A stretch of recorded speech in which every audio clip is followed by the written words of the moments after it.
Nancy Dooley is our next speaker, and she has a 23-year-old daughter with autism. Hi, everybody. I just first want to say when Dr. Adams asked me to share our story, somehow in my head, I thought it would just be a couple dozen people. And it's kind of terrifying that there are so many of you and we're recording. So bear with me, just gonna get my nerves together. My daughter Kira was born healthy and happy, and she hit all of her developmental milestones until she was 12 months old, when she developed an ear infection whose treatment with antibiotics turned into thrush and chronic constipation. At 17 months old, she acquired a terrible stomach virus that lasted the better part of 2 weeks. Her body recovered, but somewhere along the way, she had lost her developing language, her eye contact, and seemingly her connection to the outside world.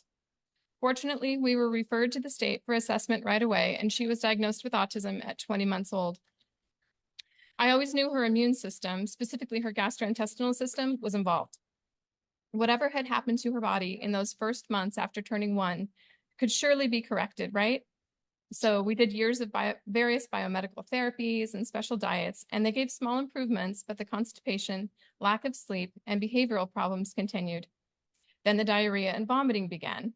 I wanted to try a fecal transplant for her years ago, probably a dozen years ago, but I had no idea where to find a good donor because that's kind of awkward in conversation. How do you find that? But as her behavior deteriorated, she was moved to increasingly more restrictive environments at school, and to support her extensive needs, she tested 49 on an IQ test and was given a secondary diagnosis of intellectual disability. When she was 15, we tried a new educational therapy to help her learn to use a letterboard to communicate. And in a surprise to all of us, she spelled incredibly complex thoughts and ideas on that first day. Things like, I don't have any money, so now I will write books. And I had no idea she had any concept of any of those things. She had never been able to speak any thoughts. And she was still not speaking, but being able to communicate them. And I thought this was the beginning of a new life for her. But unfortunately, her aggressive behavior and general inability to focus kept her from moving ahead like she wanted. She described her experience as being stuck in a body she couldn't control. It broke my heart all over again to know that my daughter was there, but I couldn't get to her. At 16, her behavior was too much for the local school district to manage, so she was sent to a non-public school for kids with severe behavior challenges. They handled her physical needs well, but there was little intellectual stimulation. A year or two later, a friend in Arizona sent the pediatric MTT study results to me, and I dug around the website and found a place to sign up for the adult version of the study.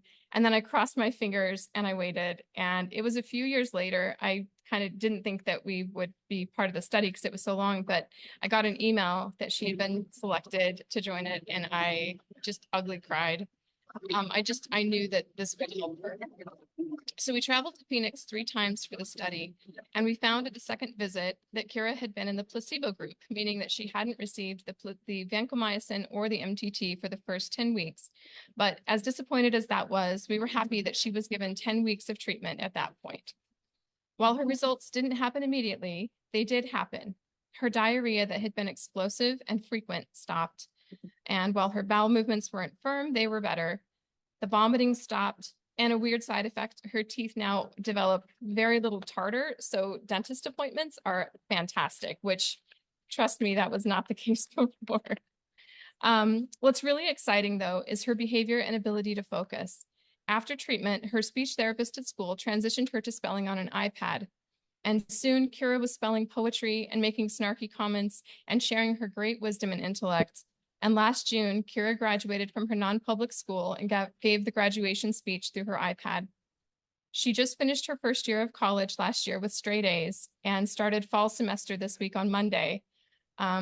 She wants to be a writer. She's incredibly intelligent.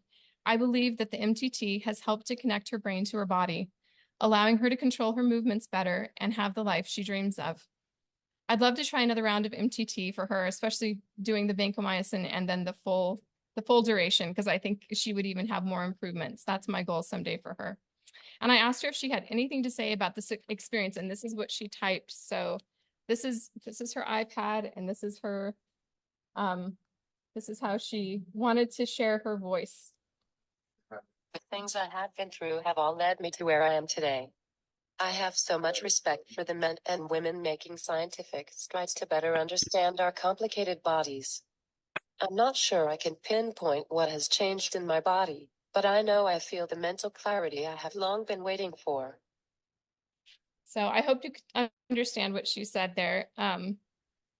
But that was her feelings in her body with that. So thank you so much. I just want to thank the researchers and all of the work that you're doing. And I hope that this can move forward because I think this can be very beneficial for a lot of our kids.